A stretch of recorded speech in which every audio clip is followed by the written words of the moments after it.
Although hip-hop's roots are political, many rap artists today have simply become commodities in a corporate-ruled industry that thrives on a depoliticized message of materialism and escapism. However, one hip-hop artist stands in contrast to the mainstream. His name's Talib Kweli, and here's a clip from his latest single, State of Grace. Music is the light when it's dark, and the way that you spit your dart is a big part. She grew up loving hip-hop, now all her daughter got is loving hip-hop. Nowadays, niggas turn up for the sex, niggas turn up for the money, never turn up for the movement. Ratchet reality stars that be looking so stupid, getting into fights and reunions. She used to be inspired by the writers, now she tired of the biters, no desire for the lion and the violence that's inflicted on the body in the so-called party environment. The body is politics. Well, Kweli has been politically active on many issues, including police brutality and the prison industrial complex. He joined me earlier to talk about his activism and the state of hip-hop today. I first asked him if he trusts the institution of government. Trust comes from a learned behavior of, getting things. Karmic debt. You put trust out into the world, you receive trust. We've learned as human beings how to do that. Now, a collection of human beings in a certain place, you're going to get other ugly aspects of human behavior come to the forefront, like greed and stuff like that. And yeah, governments, just by nature, it's hard to trust that people that you elect or people that claim to be your leader are going to always have your best interests in mind. Right, and there's so many other interests at play. You've openly admitted that you think politics is an illusion. You don't vote, or I don't know, at least you didn't used to. No, I don't believe that the vote is what they tell us it is. And yes, and I've come out against the idea of voting without knowing the facts, without having a grasp on what the candidates represent. I have voted in the past, and I may vote in the future. But I'm not one of these people who thinks you should vote all the time, and just because people died for the right to vote. I don't think that's a good enough reason to cast your vote. Well, yeah, it's unfortunate that people only vote when really, they're kind of neglecting really the roots and where the struggle lies, which is in the streets. So you focus on a lot of grassroots activism, the plight of political prisoners. Why do you choose to go that route? I was taught in the household I grew up in that the community that you come out of, you should give back to, and that's something that's valued in my household. Just from my perception, being a young black man growing up in Brooklyn, prison and the prison industrial complex seems to be one of the biggest drains on our society. It seems to be a problem that you can have a direct effect on with activism, grassroots activism, and even, possibly voting. If there's some sort of block vote or some sort of activist candidate who makes its way to the top. So just focusing on political prisoners, people who have been wrongly in prison, or people who have been in prison when the evidence suggests that maybe they're innocent. Stuff like that is stuff that remains close to my heart. I don't think a lot of people realize how bad it is here in terms of the prison industrial complex. I remember reading The New Jim Crow, and really more black people are in prison today than were enslaved back during slavery. Why? Why are there 25% of the world's prisoners here in America? Well, prison is for profit, and America, a small group of people get rich off of imprisoning people, and the labor and the jobs it creates in these towns and stuff. And it's also, this is a country that was built on slave labor. It's sort of like the backbone of this country is like we have an intrinsic value system that celebrates giving people nothing and extracting everything from them. And because of it, we've become the greatest country in the world. So when slavery was ended, America naturally formed a replacement for slavery. And the fact that it's mostly people of color who are dealing with this prison industrial complex is not at all a coincidence. It is the new Jim Crow. When Michelle Alexander wrote that book, she was saying things in an academic way that people in the streets or people in the hood have been knowing and feeling in their bones and in their hearts but she just expressed it in a way that people could read it and be like, okay, I see the connection clearly. People know your work from being half of Black Star as well, fellow artist Mos Def. What drove you guys to collaborate together, and how have his political views inspired you? Mos and I are very similar in terms of what we like musically, but we have different styles of how we approach making music, and there's a lot about what he does that I really respect and admire, and a lot about what I do that he really respects and admires, and that's what made our styles go together so well.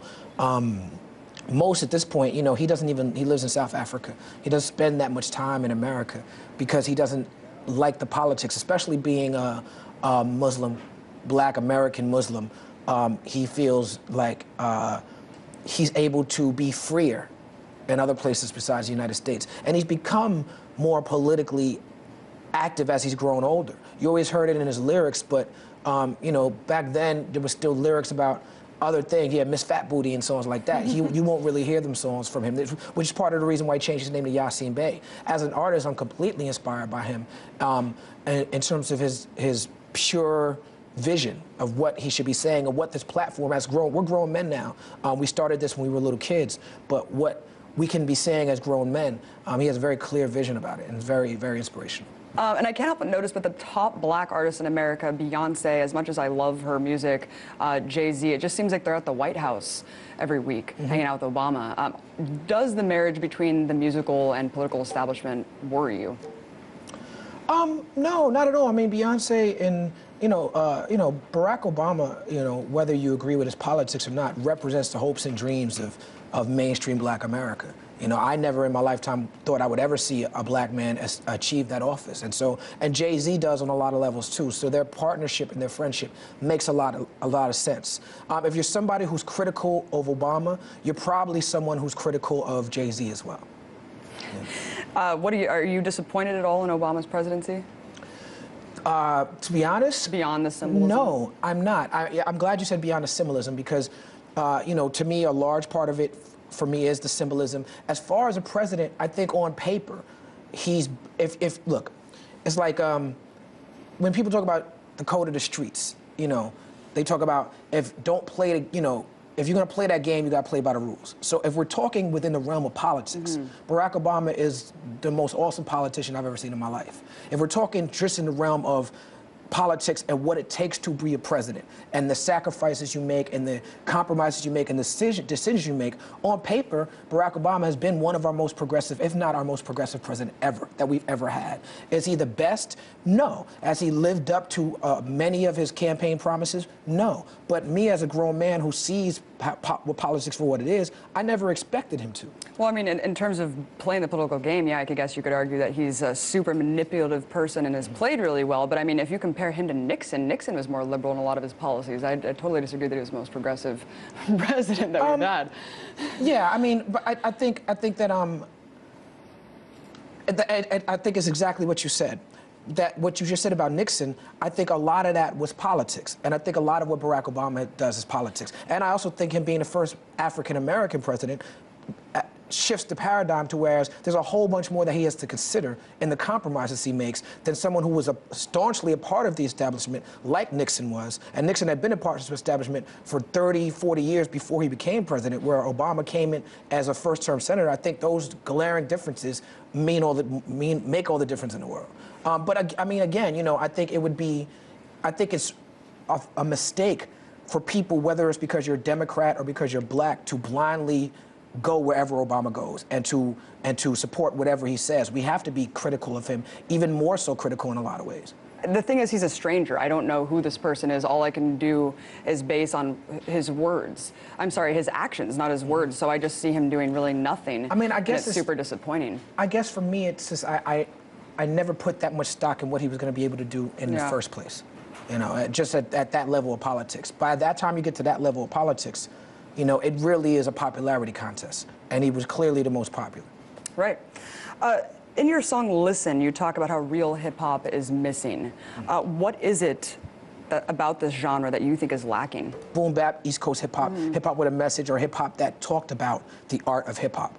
To hip-hop that was more universal, hip-hop that was more about partying, hip-hop that was more about people's lives outside of New York City who had different accents. They wanted to hear their own accents, and so, real hip-hop to me, that's not a lyric or a hook I would write again in 2014, but in 2007, I was definitely trying to make a statement that I feel like the type of hip-hop I do is being pushed to the side when you look at the shelf of what is being popular. I like that you said that because it seems that things that we say are stuck with us forever, and you can evolve and change your ideas, and that's what artistry is. Your newly released song, State of Grace, you talk about womanhood, your mother, what Black women deal with in the world.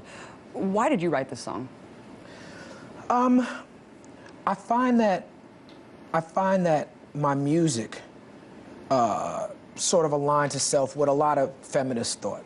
And, you know, I spoke up against about a lyric that Rick Ross had last year. But I spoke about Rick Ross and artists like him, Lil Wayne, as my peers and my contemporaries, rather than enemies outside of the culture. And because I spoke because I was critical of them as peers, as opposed to saying that they're my enemy, I had a lot of backlash, a lot from certain feminist circles, and which was daunting to me because I feel like I've made an effort to place those ideas in my music and go as far as to always try to have female MCs represented and that viewpoint represented in my music. So it made me realize that the state of hip hop has gotten so bad that there's a lot of people who have just completely dismissed hip hop and removed themselves from hip hop and don't listen to Rick Ross or me because they're like, hip hop in general doesn't speak to me. Hip hop in general is misogynistic, so I can't participate in it.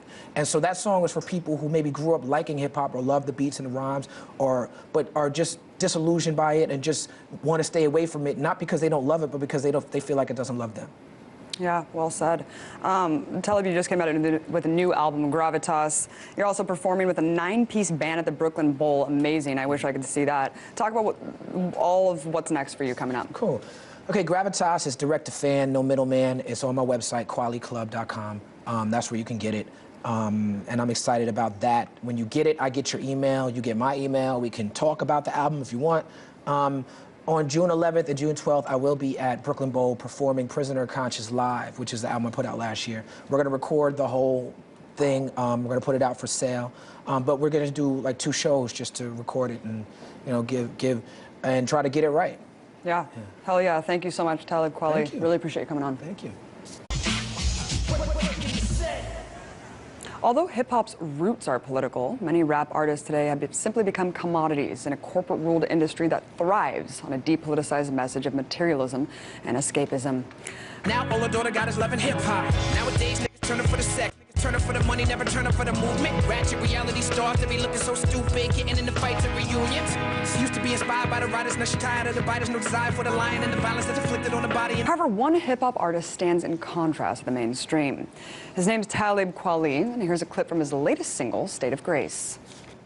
Music is the light when it's dark, and the way that you spit your dart is a big part. She grew up loving hip-hop, the so-called party environment, the body is politics.